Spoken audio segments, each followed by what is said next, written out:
Everyone, welcome और welcome back to my channel. I hope आप सभी बहुत अच्छे होंगे और बहुत अच्छे से पढ़ाई कर रहे होंगे। तो अभी मैंने कुछ टाइम पहले एक वीडियो निकाली जिसमें मैंने अपने सीजीएल के 2026 सोर्सेज के बारे में बताया, बट मुझे लगा कि वो एक डिटेल वीडियो नहीं थी। तो मैंने सोचा कि मैं चारों सब्जेक्ट्स की मतलब अलग अलग से एक वीडियो डाल देती हूँ, शॉर्ट ही वीडियो 5-6 मिनट की, जिसमें मैं सब्जेक्ट वाइज सोर्सेज बताऊंगी।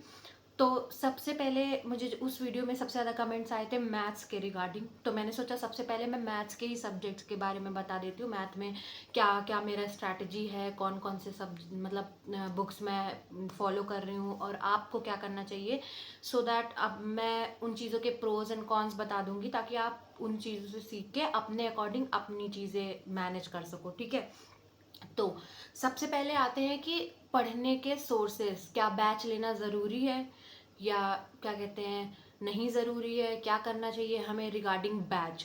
तो अगर आप एक बिगिनर हो तो मैं सजेस्ट करूँगी आप बैच ले लो, बिकॉज यूट्यूब पे बहुत सारे ऐसे लेक्चर्स होते हैं जो कभी रहते हैं कभी नहीं रहते, कभी टीचर्स उसको प्राइवेट कर देते हैं, कभी कुछ कर देते हैं। और लाइव बैच मत लो, रिकॉर्डेड बैच लो। रिकॉर्डेड बैच लेने का सबसे बड़ा फायदा ये होता है कि आपको पता होता है कि आपका कभी क्या पढ़ने का मन है। लेट्स से सर परसेंटेज पढ़ा रहे हैं बट परसेंटेज में आपके मार्क्स ऑलरेडी अच्छे आ रहे हैं, या आपको मन नहीं है वो चीज़ पढ़ने का, ठीक है, आपको कुछ और पढ़ना है या आपको 2x पे देखना है। तो लाइव लेक्चर्स होने का यही नुकसान होता है कि आप उस चीज़ को जल्दी फिनिश नहीं कर सकते। फिर अगर टीचर ने बोला है कि वो बैच जो है वो 400 लेक्चर्स का है तो आपको 400 दिन का इंतज़ार करना पड़ेगा और इसका कोई सेंस नहीं बनता मेरे अकॉर्डिंग। तो सबसे पहले तो आप रिकॉर्डेड बैच लो। ठीक है, रिकॉर्डेड बैच में मुझे जो समझ में आता है, बहुत सारे टीचर्स हैं। और पहली बात तो ये है कि आप मेरी या किसी की भी वीडियो देख के ये मत डिसाइड करो कि आपको कौन सा बैच लेना है। हम यहाँ पे सजेस्ट आपको कर सकते हैं, ऑप्शंस आपको दे सकते हैं, बट आपको देखना एक बार सबका चाहिए। आप यूट्यूब पे जाओ, जैसे मैथ्स में हो गए हमारे आदित्य रंजन सर, गगन प्रताप सर, अभिषेक ओझा सर, राकेश यादव सर, आभास सैनी सर, बहुत सारे ऐसे टीचर्स हैं। मे बी मैं कुछ लोगों का नाम मिस कर रही हूँगी, बट इतने सारे टीचर्स हैं। बट आप किससे ज़्यादा रिलेट कर पाते हो, आप आपको किसका पढ़ाया हुआ समझ में आता है, ये आप डिसाइड करोगे, ये हम नहीं डिसाइड करेंगे। बट हम अपने एक्सपीरियंस से आपको बता सकते हैं कि कौन से टीचर का क्या पढ़ाया हुआ ज़्यादा समझ में आता है, कैसे क्या आता है, जिसकी हेल्प से आप एनालाइज कर सकते हो कि आपको क्या करना है। तो बहुत सारे टीचर्स हैं, जैसे आदित्य रंजन सर का जो वीओडी बैच है वो 699 के अराउंड है। अभिषेक ओझा सर का जो बैच है वो 101 का ही है, बिगनर है। तो अगर आप बिगनर हो तो कोई भी रिकॉर्डेड बैच ले लो, रिपीटर भी हो, और अगर आपको लगता है कि अभी आपके मार्क्स बहुत ही कम आ रहे हैं, लेट्स से 25 आ रहे हैं 50 में, तो अब आप ले सकते हो बैच।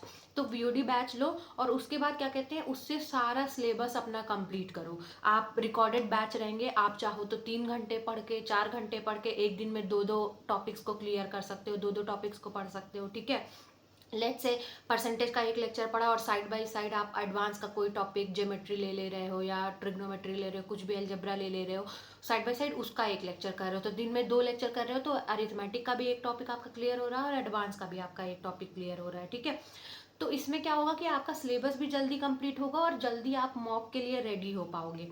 नेक्स्ट अब क्या करना है, ये हो गया हमारे बैच के रिगार्डिंग बात। अब पढ़ना कैसे है, तो बहुत सारा कमेंट मुझे ये आया था कि मैथ्स में बहुत सारे टाइप्स होते हैं, तो उनको लर्न कैसे किया जाए। तो मैं अपनी स्ट्रैटेजी बता रही हूँ कि मैं कैसे करती हूँ। जैसे मैंने अभी अभिषेक ओझा सर का 101 वाला बैच लिया है, तो लेट्स से उन्होंने सीआई का टॉपिक पढ़ाया, तो मैं क्या करती हूँ, जैसे उन्होंने बोला कि आज पहले लेक्चर में मैं 3 सब टॉपिक सीआई के पढ़ाऊंगा, तो मैं क्या करती हूँ, हर सब टॉपिक को लिखती हूँ और उसके बाद उनके जो है एक क्वेश्चन, कोई एक क्वेश्चन, जैसे सीआई में है चेंज इन इंटरेस्ट का क्वेश्चन, तो मैं कोई एक क्वेश्चन क्या कहते हैं उसका लिखती हूँ और उसका सोल्यूशन लिखती हूँ। फिर जब और बाकी के सारे जो वो क्वेश्चन सॉल्व कराते हैं उसको रफ में सॉल्व करती हूँ। फिर उसके बाद नेक्स्ट टाइप जब वो लिखवाती हूँ तो मैं नेक्स्ट टाइप का नाम मेंशन करती हूँ, फिर उसका एक क्वेश्चन लिखती हूँ, उसका एक आंसर लिखती हूँ, जिससे ये हेल्प हो जाती है कि हमें पता होता है कि जब हम रिवाइज करेंगे दोबारा सीआई को या लेट्स से किसी भी टॉपिक को,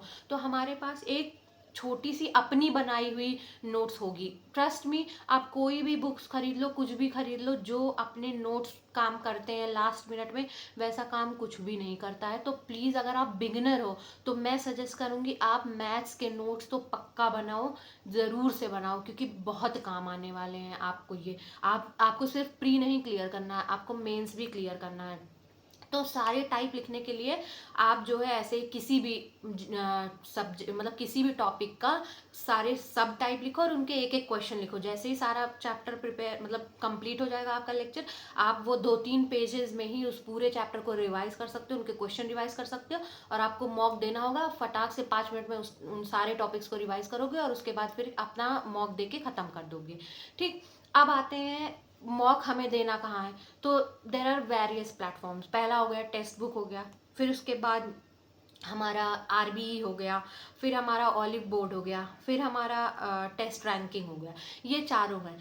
आप अपने अकॉर्डिंग कुछ भी दे सकते हो, ठीक। लेकिन अगर आप बिगिनर हो, मैं या रिपीटर भी हो लेट्स से, तो आप ऐसा नहीं होगा कि एक बार में ही आपको सारे मैथ्स के टॉपिक प्रिपेयर हो जाएंगे। आपको अलग अलग टॉपिक्स आप पढ़ोगे। इस हफ्ते आपको एक टॉपिक समझ में आएगा, अगले हफ्ते आपको एक टॉपिक समझ में आएगा। तो इसमें आप क्या कैसे मॉक में तो आप अच्छा स्कोर नहीं करोगे, तो फिर क्या करना चाहिए। तो सबसे बेस्ट इसमें इस केस में ये रहेगा कि आप जाके टेस्ट रैंकिंग ऐप पे जो है जो बूस्टर्स होते हैं, जैसे मैथ्स के बूस्टर होते हैं, या किसी भी ऐप पे आप जो है सब्जेक्ट का टॉपिक वाइज टेस्ट दे दो। जैसे कि आप इस समय डिस्काउंट अगर पढ़ रहे हो तो डिस्काउंट का टेस्ट जाके किसी भी प्लेटफॉर्म पे जहाँ पे भी फ्री में अवेलेबल है उसको दे दो, ठीक। उसके बाद जैसे ही आपका टॉपिक पूरा टॉपिक कंप्लीट हो तो पूरे टॉपिक का दे दो, सब टॉपिक कंप्लीट हो तो सब टॉपिक का दे दो, ठीक। लेट्स से डिस्काउंट में आपको एमपी सीपी आपने पढ़ा, relation between MP and CP. तो एमपी एंड सीपी का रिलेशन पढ़ने के बाद आपको वैसे ही क्वेश्चन करने हैं। आप ऐसा नहीं कर सकते कि मैथ्स का पूरा सेक्शनल मॉक दोगे, क्योंकि अगर आप पूरा सेक्शनल मॉक तुरंत ही देने लगोगे तो आप डिसअपॉइंट हो जाओगे और डिमोटिवेट हो जाओगे, क्योंकि बाकी के टॉपिक्स तो आपने पढ़े नहीं है। तो आप क्या करो, सीधा बूस्टर्स में जाओ, वहाँ पे डिस्काउंट टॉपिक सर्च करो और क्या कहते हैं उसको देख के और आप डिस्काउंट का मॉक दो। फिर उसके बाद नेक्स्ट टॉपिक पढ़ो, उसके मॉक दो। उस जैसे जैसे आपका जितना ज़्यादा सिलेबस होता जाएगा उस हिसाब से आप फुल मॉक की तरफ या सेक्शनल मॉक की तरफ बढ़ सकते हो। बाकी अगर आपको लगता है कि आप उस चीज़ से डिमोटिवेट नहीं होगे तो आप जो है सेक्शनल मॉक भी दे सकते हो, कोई इशू नहीं है, ठीक। ये हो गया हमारे मॉक की बात। अब मैं ओवरऑल अपने एक्सपीरियंस से आपको बताना चाहूँगी कि लेक्चर से बहुत ज़्यादा इम्पॉर्टेंट है practice, practice, practice and practice. आप कितने भी लेक्चर पढ़ लो, कितने भी साल पढ़ाई कर लो, चाहे आप 2 साल से पेपर दे रहे होगे, चाहे आप बिगिनर हो तब तो बहुत ही अच्छी एडवाइस है ये। और अगर आप रिपीटर हो तो कोई भी रिपीटर होगा अगर ये वीडियो देख रहा होगा तो वो इस चीज़ से अग्री करेगा कि आप कितने भी लेक्चर्स पढ़ लो, लेकिन जो काम आपका प्रैक्टिस करेगा वो काम आपका कुछ भी नहीं करने वाला। कोई भी लेक्चर, एक डिस्काउंट का लेक्चर अगर आप 4 बार पढ़ते हो वो उतना फ़ायदा नहीं करेगा जितना एक उसी टॉपिक का 4 मॉक आपका काम करेगा। तो इसलिए पढ़ो कम, भले ही आधे घंटे पढ़ो, but practice, number of questions की प्रैक्टिस ज़्यादा करो। क्योंकि जब आप पेपर देने जाओगे ना तो वहाँ पे आपको प्रैक्टिस से ही मार्क्स मिलेंगे। प्रैक्टिस, क्योंकि प्रैक्टिस आपको एक्यूरेसी देगी। लेक्चर आपको समझा देगा। कोई भी टीचर के लिए आप कोई भी टीचर फॉलो कर लो, कहीं से भी फॉलो कर लो, कोई इशू नहीं है। सारे टीचर अच्छे होते हैं, सब अच्छा पढ़ाते हैं। आप देख लो, पवन राव सर का हो गया, गगन प्रताप सर का हो गया, आदित्य रंजन सर का हो गया, सारे जो भी टीचर्स हैं आप सबके फ्री में यूट्यूब पे जाके एक एक लेक्चर पढ़ लो। आपको लगता है जो टीचर से ज़्यादा आपको समझ में आ रहा है, जैसे मैंने पहले आदित्य रंजन सर का वीओडी लिया था, ठीक। तो मुझे उनका समझ में आ रहा था, मैंने बेस अपना जो है वो उन्हीं से पढ़ा था।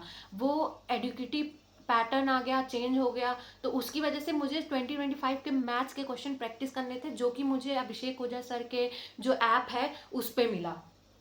तो इस वजह से मैंने वो मतलब उसको सेलेक्ट किया, क्योंकि ऑल उसकी प्राइस भी 101 ही थी और उसमें हमारा पूरा रिवाइज हो जा रहा है और हमें क्वेश्चंस भी मिल रहे हैं। तो इस वजह से मैंने सोचा कि कम पैसों में ज़्यादा इफेक्टिव हो जाएगा और एडुकेटिव पैटर्न के सारे क्वेश्चंस भी मिल जाएंगे, क्योंकि प्री के क्वेश्चन किसी भी टीचर ने नहीं डाले, मेंस के क्वेश्चंस के सोल्यूशन सारे टीचर्स डाल रहे हैं। तो इस वजह से मैंने वो ले लिया, ठीक। बाकी आप अपने अंडरस्टैंडिंग के अकॉर्डिंग कोई भी टीचर ले सकते हो। एक स्पेसिफिक टीचर का बैच ले लो अपने प्राइस रेंज के अकॉर्डिंग, उससे नोट्स बनाओ, सारे सब टाइप्स लिखो, उसको जब मॉक आए तो उसको रिवाइज करो या हर हफ्ते उसको रिवाइज करो, और उसके बाद सेक्शनल मॉक दो, टॉपिक वाइज मॉक दो, एंड देन फुल मॉक दो। आप हफ्ते में एक फुल मॉक दो, पहले थोड़ा 2 महीने अपना बेसिक्स प्रिपेयर कर लो अगर कोई बिगनर है तो, और 2 हफ्ते में एक मॉक दो। लेकिन जो सेक्शनल मॉक और टॉपिक वाइज मॉक है वो एटलीस्ट हफ्ते में 3 दो। अगर आज 2 दिन में आपने कोई एक टॉपिक कंप्लीट किया है तो उसके आप सेक्शनल मॉक दो, और एक पॉइंट के बाद तो जब एग्जाम्स नियर टू हो जाएंगे तो हमें डेली ही मॉक देना है, डेली ही सेक्शनल मॉक देना। आप चाहे फुल मॉक दो ना दो वो आपके ऊपर है। सेक्शनल मॉक का ये फायदा होता है कि आपको पता होता है कि आप कितने टाइम में वो टॉपिक को मतलब सॉल्व कर सकते हो। सो यस, मैंने इस वीडियो में बुक्स बता दी आपको, मैंने नोट्स बनाने की स्ट्रैटेजी बता दी, मैंने मॉक वो बता दिए। तो आई गेस आपके लिए ये वीडियो यूजफुल होगी। एंड अगर आपको ये वीडियो यूजफुल लगी हो या आपके प्रिपरेशन में कुछ भी हेल्प करेगी तो please do like, share and subscribe to this channel. Bye guys.